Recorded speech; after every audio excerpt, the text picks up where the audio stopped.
नमस्कार विद्यार्थियों, आपके अपने YouTube चैनल आरपी कटारिया पर आपका हार्दिक अभिनंदन एवं स्वागत। आज इस वीडियो में हम चर्चा करेंगे आपकी जो प्रश्नावली रनिंग में थे तीसरा चैप्टर मैट्रिक्स, इसके एग्जाम्पल्स है वो हम कंप्लीट कर रहे थे एक्सरसाइज 3.1 से पहले। और इसके जो 1 से लेकर के 5 तक एग्जाम्पल हैं वो हम लोग पार्ट फर्स्ट में कर चुके हैं और आज पार्ट सेकंड में हम बात करने वाले हैं एग्जाम्पल नंबर 6 से। तो एग्जाम्पल नंबर 6 देखिए, एग्जाम्पल नंबर 6 में बताया गया है कि एक ऐसे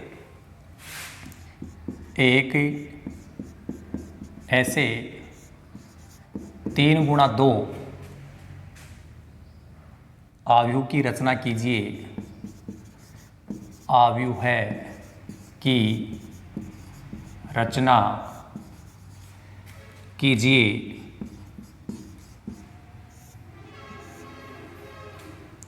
जिसके अवयव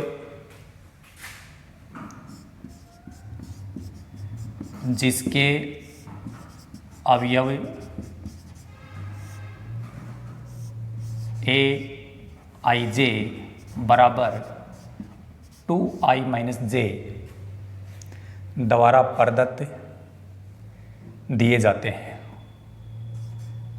द्वारा प्रदत्त दिए जाते हैं।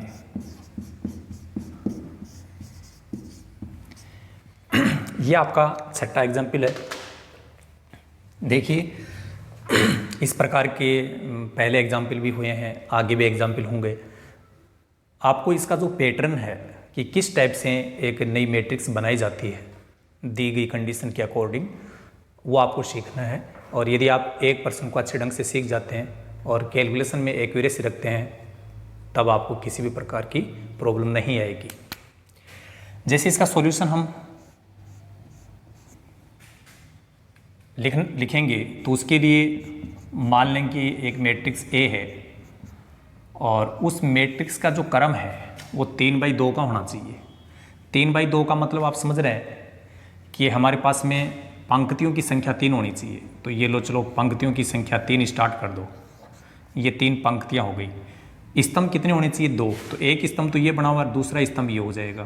तो इसके नीचे अवयव इस प्रकार से अज्ञात अवयव लिख दो। ये आपकी 3/2 की मैट्रिक्स बनेगी। ये आपकी पहली पंक्ति है, इसलिए यहाँ 1 1 लिख दो। पहले नंबर पर पंक्ति लिखी जाती है। ये दूसरी पंक्ति है और ये तीसरी पंक्ति है। यहाँ पर ये पहला स्तंभ है। तो आप देखते हैं कि दूसरे नंबर पे जो संख्या लिखी जाएगी वो स्तंभ की संख्या होती है। पहला स्तंभ, ये भी पहला स्तंभ, यहाँ पर भी पहला स्तंभ, ये आपका दूसरा स्तंभ है, ये भी दूसरा, ये दूसरा स्तंभ है। तो ये अज्ञात अवयव हमने इस प्रकार से मान लिए। अब देखिए, इन अवयवों को ज्ञात करने के लिए अपने को यहाँ एक कंडीशन दी गई है aij बराबर 2i-j। अब यहाँ पर जैसे a11 का मान हम ज्ञात करना चाहते हैं, तो एक बार आप यहाँ कंपैरिजन करके देखेंगे तो आप यहाँ महसूस करेंगे कि i जो है उसकी जगह 1 आ रहा है। तो पहले नंबर पे जो आ रहा है वो i होगा और दूसरे नंबर पे जो आ रहा है वो j होगा। पहले नंबर पर i है तो ये i का मान, दूसरे नंबर पर j है तो ये j का मान। यहाँ पर मान रख दो। देखो, i का मान 1 है और ये j है, j का मान भी 1 है। 2 को 1 से गुणा करेंगे 2, फिर 1 घटाएंगे तो इसका मान हो जाएगा 1। इसी प्रकार a12, तो यहाँ से ध्यान रखना 2 × i का मान तो 1 ही है, लेकिन यहाँ j का मान कितना है? 2। तो 2 को 1 से गुणा करेंगे 2, फिर उसमें से 2 घटाएंगे तो ये हो जाएगा 0। अब दूसरी जो पंक्ति है वो लिखेंगे अपन a21। ये i, ये j। पहले नंबर पे लिखी गई संख्या i, दूसरे नंबर पे लिखी गई संख्या j। ये आप क्लियर कर लीजिए कि कौन i है कौन j है। 2 × 2 माइनस j का मान 1, 2 को 2 से गुणा करेंगे 4, उसमें से 1 घटाएंगे तो ये हो गया 3। फिर A22, तो यहाँ से I का मान भी 2 है, J का मान भी 2 है, तो यहाँ रख दो 2 × 2 - 2, तो ये 2 को 2 से गुणा करेंगे 4, 4 में से 2 घटाएंगे 2। इसी प्रकार A31 बराबर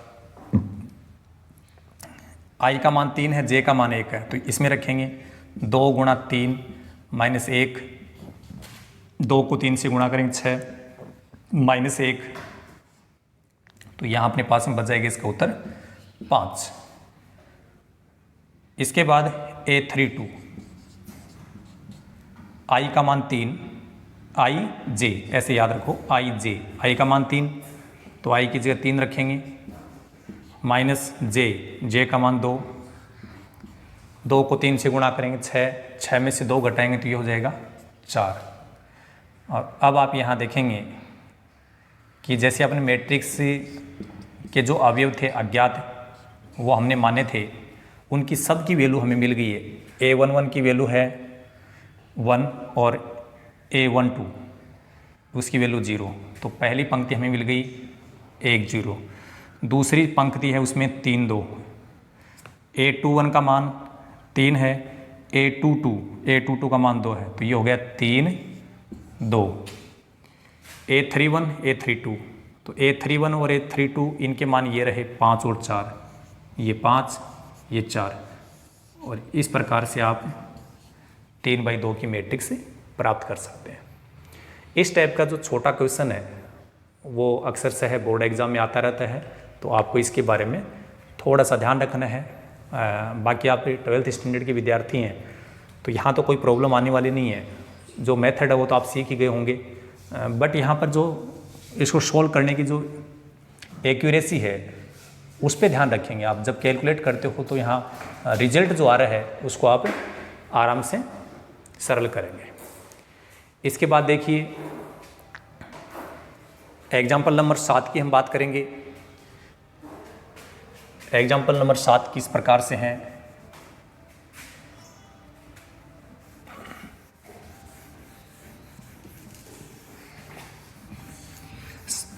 नेक्स्ट जो एग्जाम्पल है उसमें क्या होगा, जो कंडीशन है वो चेंज हो जाएगी, बाकी काम ऐसे ही होगा। तो एग्जाम्पल नंबर 7 देखिए,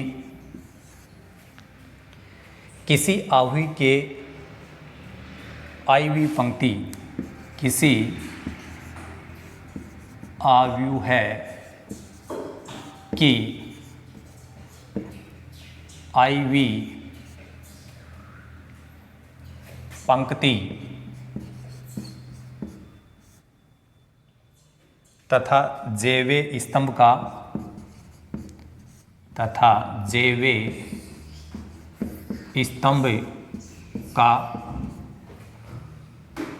अवयव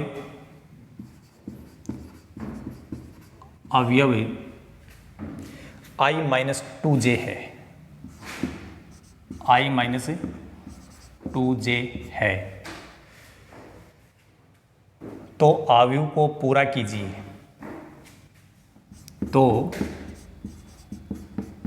आव्यूह है को पूरा कीजिए।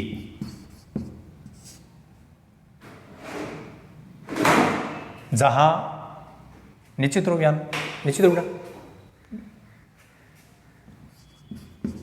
जहां 1 ≤ I ≤ 3 तथा 1 ≤ J ≤ 4, ये आपका क्वेश्चन है। अब जो मैट्रिक्स हम बनाना चाहते हैं, मान लीजिए कि वो मैट्रिक्स A है, लेकिन उसका क्रम जो है, उसकी जो कोटि है वो कितनी होगी। यहाँ पर बता रखा है IV पंक्ति, इसका मतलब I जो है उसको पंक्ति मान रहे हैं, और J जो है आगे लिखा हुआ जेवे स्तंभ है, तो J को मान रहा है स्तंभ।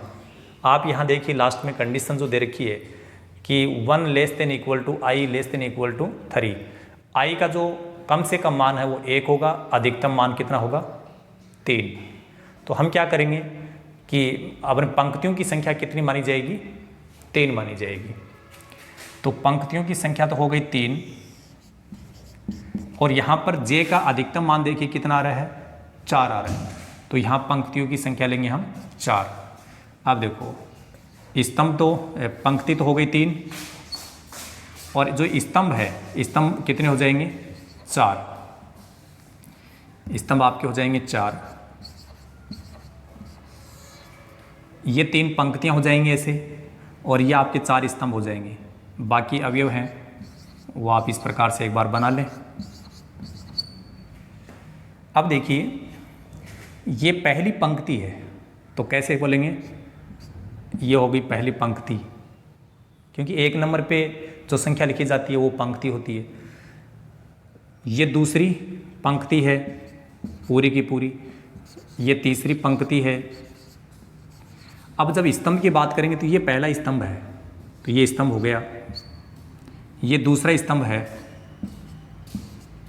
और ये आपका तीसरा स्तंभ है,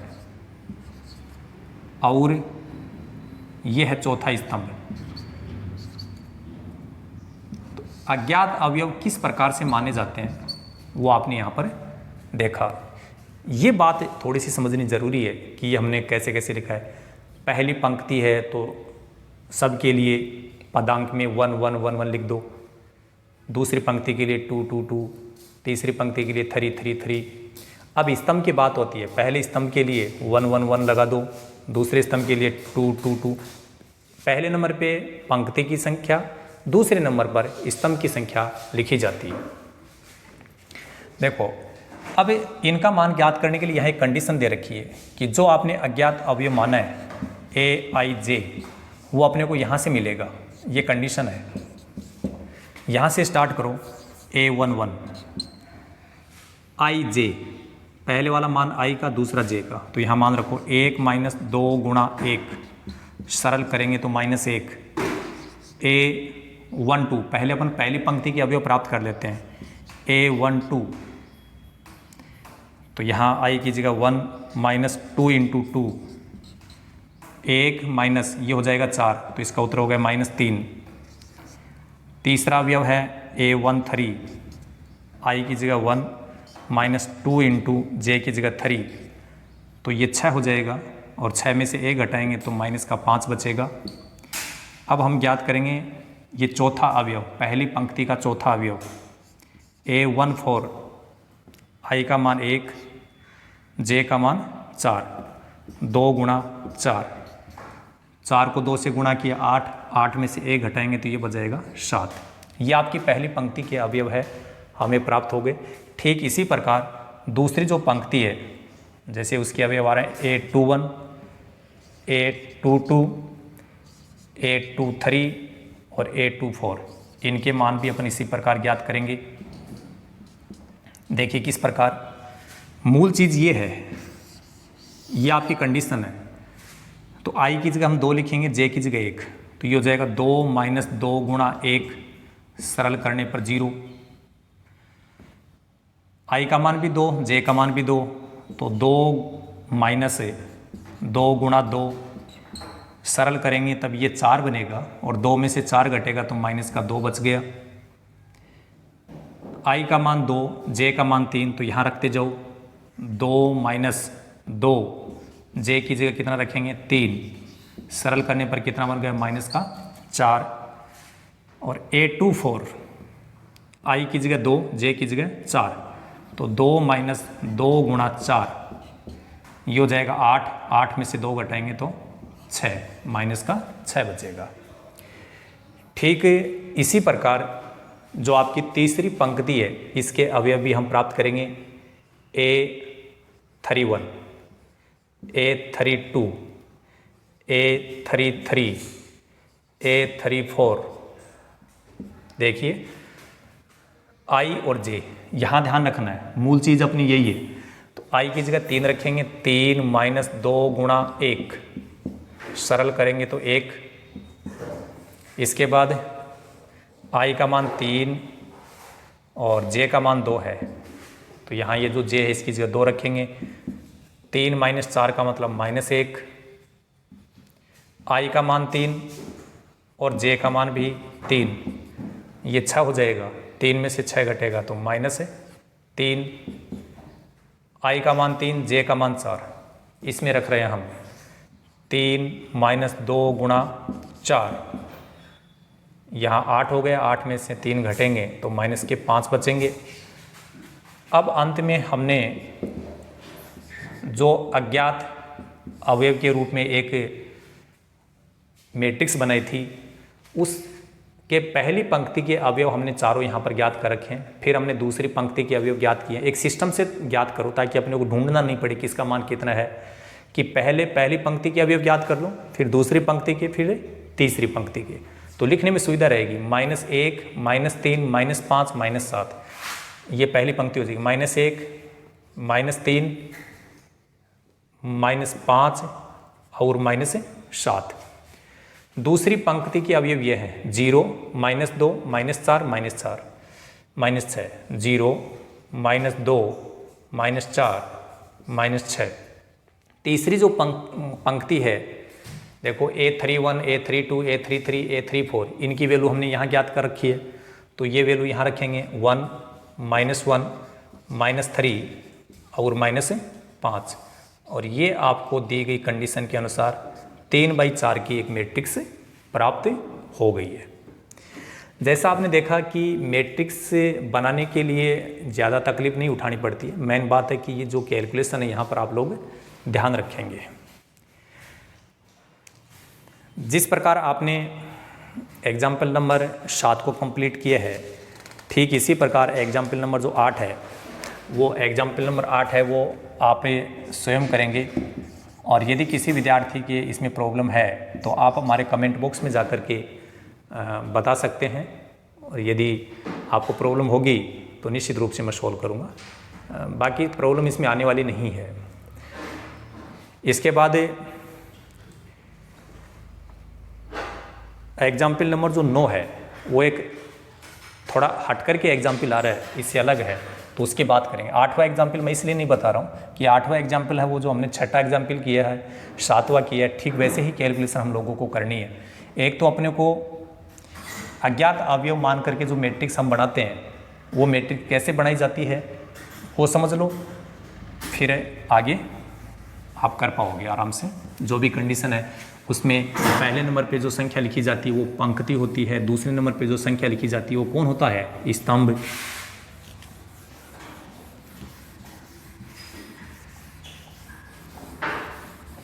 एग्जाम्पल नंबर जो 9 है उसमें क्या लिखा हुआ है, विहान बेटा डिस्टर्ब नहीं रहे। आज जो मेरा बच्चा है वो साथ में आ गया है, तो बीच बीच में वो डिस्टर्ब कर रहा है। चलिए कोई बात नहीं, हम आगे बढ़ते हैं। एग्जाम्पल नंबर 9, एग्जाम्पल नंबर 9 में बोला गया है कि यदि एक मैट्रिक्स दी गई है, वो मैट्रिक्स हम लिख लेते हैं। अक्ष प्लस 3, अक्ष प्लस 3 -6, b -3, इसके बाद z प्लस 4, a -1 और -21, 2y -7, 0, 0 बराबर 0 -6 और 2b plus 4, 6 -3 -21, 3y -2, 2c plus 2 और 0 हो तो ABC, हो तो ABC अक्ष y और z का मान ज्ञात कीजिए, और z का मान ज्ञात कीजिए। अब यहाँ पर देखिए दोनों जो मैट्रिक्स है उसको आप थोड़ा सा आराम से देखेंगे कि इसमें कितनी पंक्तियाँ, ये पहली पंक्ति, ये दूसरी पंक्ति, ये तीसरी पंक्ति, तो पंक्तियों की संख्या यहाँ 3 है। स्तंभ देखो 1 2 3, ये स्तंभ है, तो ये 3 बाई 3 की मैट्रिक्स है। यहाँ देखेंगे तो ये इसमें भी पंक्तियों की संख्या 3 है, स्तंभ भी कितने हैं 3, तो ये भी 3 बाई 3 की मैट्रिक्स हो गई। दोनों मैट्रिक्स के बीच में बराबर का चिन्ह लगा हुआ है, तो ये समान मैट्रिक्स बता रखी है।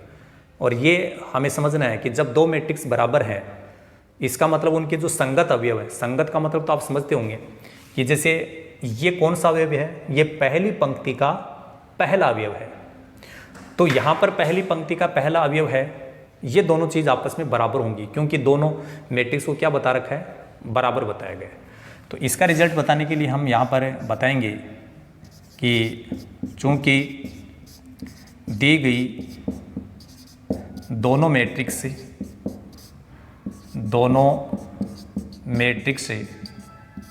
समान मैट्रिक्स है, समान मैट्रिक्स से यदि होती है तो उनके संगत अवयव क्या होंगे, तो इनके संगत अवयव बराबर होंगे, संगत अवयव क्या होंगे, बराबर। अब संगत का मतलब देखो, पहले अपने जैसे जैसे पूछा गया है वैसे वैसे हम बात करेंगे। यहाँ देखो अपने को a का मान पूछा गया, पहले थोड़ा सा चेक कर लीजिए कि a कहाँ पर आ रहा है, यहाँ आ रहा है। ये कौन सा अवयव है, ये दूसरी पंक्ति का दूसरा अवयव है। तो a का मान निकालना चाहते हैं, तो यहाँ पर ये दूसरी पंक्ति का दूसरा अवयव है, तो यहाँ दूसरी पंक्ति का दूसरा जो अवयव है वो इसके बराबर रहेगा। संगत का मतलब तो आप समझते हैं कि ये कहाँ आ रहा है, तो ऐसी ही स्थिति वाला जो अवयव होगा ये इसके बराबर होगा। तो इसके आगे -3 दे रखा है, और यहाँ से अपन जब a की वैल्यू निकालेंगे तो -1 का इधर पक्षांतरण करेंगे तो ये प्लस का हो जाएगा, a बराबर -2 हो गई a की वैल्यू।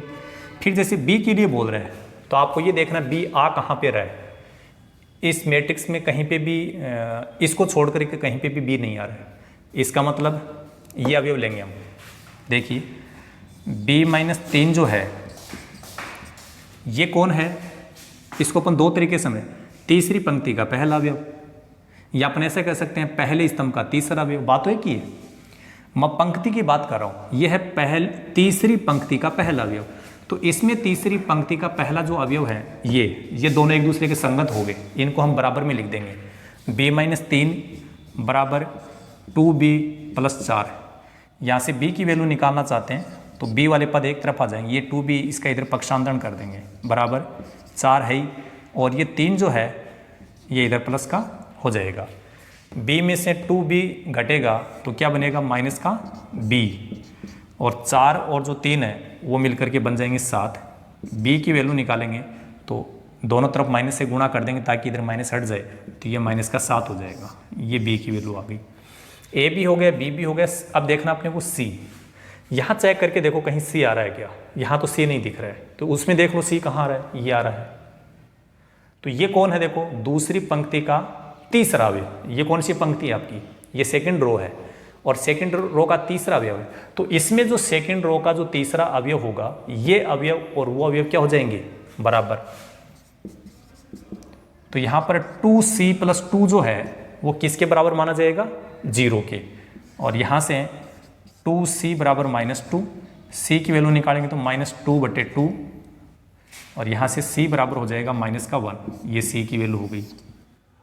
बड़ा आसान काम है, जिसका मान निकालना है ठीक वैसे वैसे ही पदों को हम देखेंगे।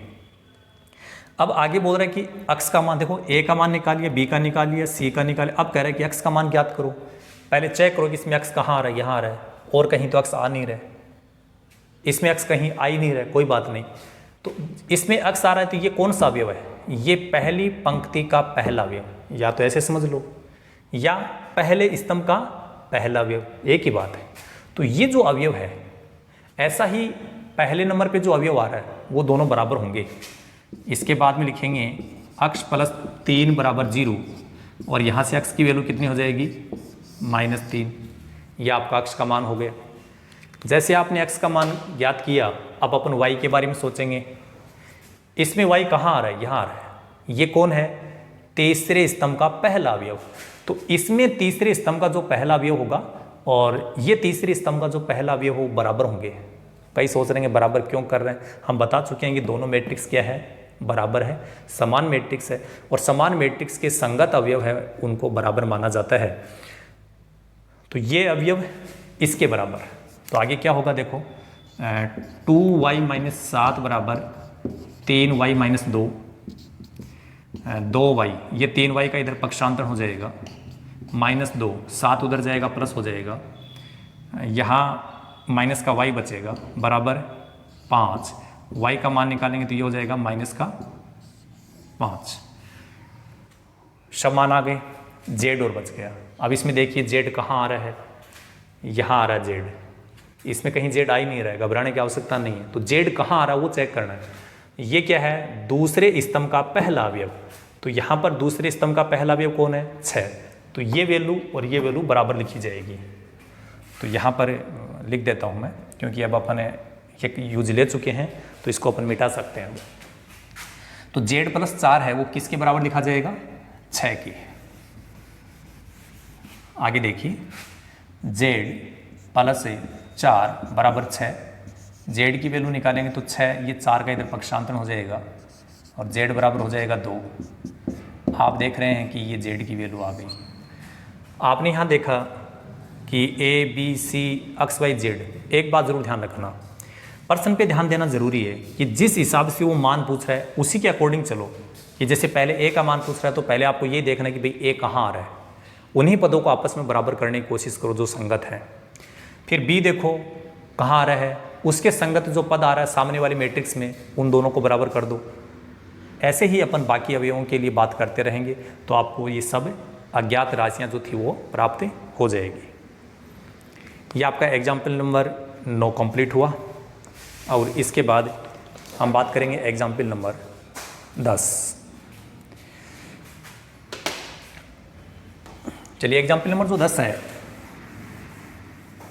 वह प्रश्न भी ठीक एग्जाम्पल नंबर 10 के अकॉर्डिंग ही है। तो जो विद्यार्थी एग्जाम्पल नंबर 9 को समझ चुका है उसको एग्जाम्पल नंबर 10 समझ में आ जाएगा, और जिसको एग्जाम्पल नंबर 9 समझ में नहीं आया कोई बात नहीं, आप जैसे ही 10 समझ जाएंगे तो 9 भी समझ में आ जाएगा। क्योंकि ये दोनों जो आपके क्वेश्चंस हैं एक दूसरे से जुड़े हुए हैं, कहीं न कहीं इनका एक दूसरे से रिलेशन है। तो एग्जाम्पल नंबर 10,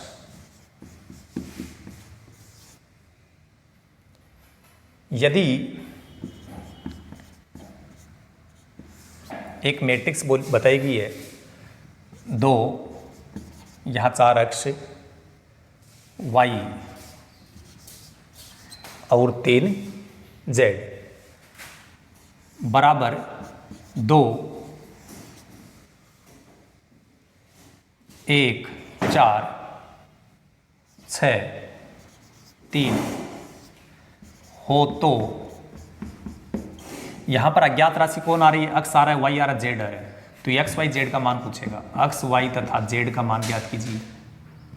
z का मान ज्ञात कीजिए।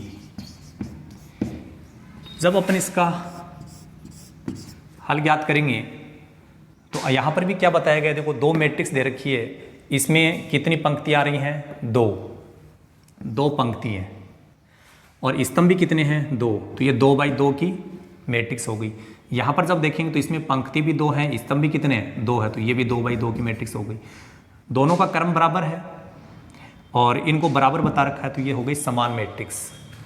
पहले तो ये मैट्रिक्स जो दे रखी है वो लिखेंगे अपन, 2 4 x y 3 z बराबर, यहाँ ये जो अवयव बाहर लिखा हुआ है ये इससे गुणा है, तो ये अवयव प्रत्येक अवयव से गुणा होगा। ये मैट्रिक्स का गुणधर्म है। यदि कोई अवयव बाहर है तो वो प्रत्येक अवयव से गुणा हो जाएगा। तो 2 को इन सब से गुणा कर दो तो ये बाद में बनेगा 2 8 12 6। ऐसा हमें दिया गया है, तो हम बोलेंगे चूंकि दी गई मैट्रिक्स है कैसी है भाई, समान मैट्रिक्स है। दी गई मैट्रिक्स कैसी है, समान मैट्रिक्स है, अतः इनके संगत अवयव क्या होंगे, बराबर होंगे। ये समान मैट्रिक्स के गुणधर्म है, नियम है कि कोई भी दो मैट्रिक्स यदि समान है, समान का मतलब होता है कि उनकी कोटि तो बराबर होगी ही, लेकिन उनके संगत अवयव जब बराबर होते हैं तो ही उनको समान मैट्रिक्स बोला जाता है। पर्सन में उसको ये पहले ही समान मैट्रिक्स मान चुका है, इसका मतलब इनके संगत अवयव क्या होंगे, बराबर होंगे। अब देखिए, सबसे पहले आप ये देखिए कि मान किसका पूछा गया, जैसे अक्ष, तो पहले हम अक्ष की ही बात करेंगे। पहले ये चेक करो कि अक्ष कहाँ पे आ रहा है, ये है अक्ष। ये कौन सा अवयव है, ये ऐसे बोल सकते हैं ना, दूसरे स्तंभ का पहला अवयव। तो यहाँ पर दूसरे स्तंभ का जो पहला अवयव है, ये भी दूसरे स्तंभ का पहला अवयव, ये भी दूसरे स्तंभ का पहला अवयव, दोनों मैट्रिक्स बराबर है, ये दोनों अवयव एक दूसरे के संगत हो गए, तो इनको हम क्या बताएंगे, बराबर, इनके संगत अवयव बराबर। तो ये 4 अक्ष इस 4 के बराबर लिखेंगे, 4 अक्ष बराबर 4, अक्ष बराबर क्या हो जाएगा भाई, 4/4, और यहाँ से अक्ष की वैल्यू कितनी आ जाएगी, 1, ये लो अक्ष की वैल्यू, बड़ा आसान काम है। फिर यहाँ देखो कि y का मान जैसे ज्ञात करना अपने को, y कहाँ पर आ रहा है, यहाँ, ये अपन बोल सकते हैं कि पहले स्तंभ का दूसरा अवयव। तो यहाँ पर देखिए अपन सरल कर चुके हैं इसको, यहाँ देखिए आप, थोड़ी सी हमने मिस्टेक कर दी, मैं जल्दबाजी में वहाँ देख लिया था मैंने, क्योंकि इस 2 को मल्टीप्लाई कर दिया था और यहाँ 8 आ रहा था, तो इसको अपन 8 के अकॉर्डिंग सरल करना पड़ेगा। ये 8 हो गया और 8/4 का मतलब ये 2, ठीक है ना। अब देखो यहीं पे देखो, फिर ये y है पहले स्तंभ का दूसरा अवयव, यहाँ पर भी पहले स्तंभ का दूसरा अवयव, ये पहले स्तंभ का दूसरा अवयव, ये भी पहले स्तंभ का दूसरा अवयव, तो ये आपस में बराबर होंगे, ये सीधा सीधा ही y की वैल्यू प्राप्त हो गई। इसी प्रकार जब हम z की बात करेंगे तो ये क्या है, दूसरे स्तंभ का दूसरा अवयव, यहाँ पर दूसरे स्तंभ का दूसरा अवयव, ये दोनों आपस में बराबर होंगे। 3z बराबर 6 और z बराबर 6/3, यहाँ से z की वैल्यू आ जाएगी कितनी, z बराबर हो जाएगा 2। ये हो गया, आपने x की वैल्यू प्राप्त कर ली, y की वैल्यू प्राप्त कर ली, z की। यहाँ पर मेरी सलाह यही, आपको यही एडवाइस है कि जिस क्रम में जैसे x y z का मान पूछा गया, मान तो अपन आगे पीछे कैसे भी निकाल सकते हैं, लेकिन जिस क्रम से वो बोल रहे हैं वैसे ही काम करते जाओ, ताकि एक तो भूल नहीं होगी, एक अपन आराम से उसकी वैल्यू निकाल पाएंगे। तो आपने जैसे देखा कि मैट्रिक्स है, बड़ी आसान है, धैर्य से यदि अपन काम करते हैं तो हम लोग बिल्कुल मैट्रिक्स को अच्छे ढंग से सीख पाएंगे, ऐसा मेरा विश्वास है। आप लोगों को निश्चित रूप से मेरे द्वारा बताए गए ये जो एग्जाम्पल्स है वो अच्छे ढंग से समझ में आए होंगे, और इसी विश्वास के साथ आज हम इस वीडियो में केवल इतनी ही चर्चा करेंगे। इस वीडियो को इसी शब्दों के साथ हम विराम देंगे। So thank you so much, all the best, be positive always.